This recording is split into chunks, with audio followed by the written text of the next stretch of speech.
What's up, everyone? Welcome to the Power Play with CJ. I just want to focus in on the Edmonton Oilers, named Todd McLellan, their newest head coach. Before we get into what it means for McLellan, let's what it means for Mike Babcock. With Edmonton and Philly having named head coaches, the two suitors for Babcock market, I expect them to make a decision in the next 24 hours. So, right now it's Detroit, Buffalo, Toronto, and St. Louis, I believe, and San Jose might still be in the mix.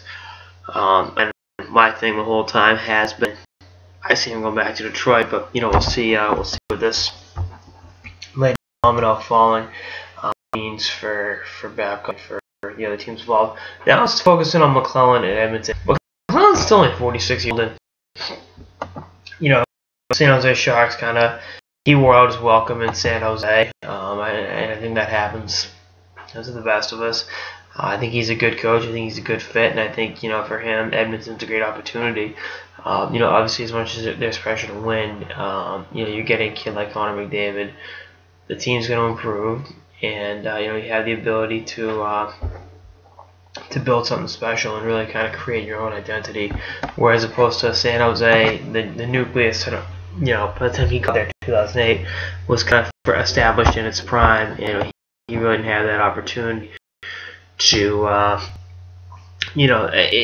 in his own image eventually with guys like Pavelski and Kachuk from up to Colton, Joe Thorpe and Patrick Marleau, guys like that. But I think in Edmonton, with the young players, whether it's McDavid or even a Taylor Hall, whoever, he has the ability to mold this group in a contender if he's up to the task, and do it in a manner that is how he wants the team to look.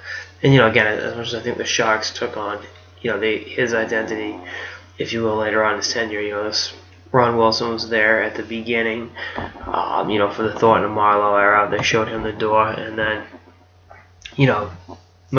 McLellan didn't do a bad job. You're there 7 years and playoffs. San Jose had the reputation of falling short time and time again.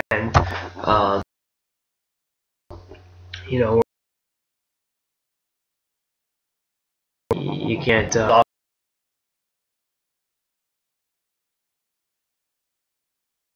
blame him, no, but to put all the pressure, to put all the blame on the head coach is just foolish and, quite frankly, lazy as hell. But definitely a interesting fit with him in Edmonton, and again the opportunity to coach McDavid and help build that team in Edmonton back in the winter, would lure anyone. But again, as McLellan going to Edmonton is one domino, other dominoes are falling around him. We'll see what happens in the next 12 to 24 hours with Mike Babcock. Anyway, that's all I got sort of the power play with CJ on Todd McLellan taking the Edmonton Oilers job. Stay tuned for episodes throughout the playoffs and beyond. Later, guys.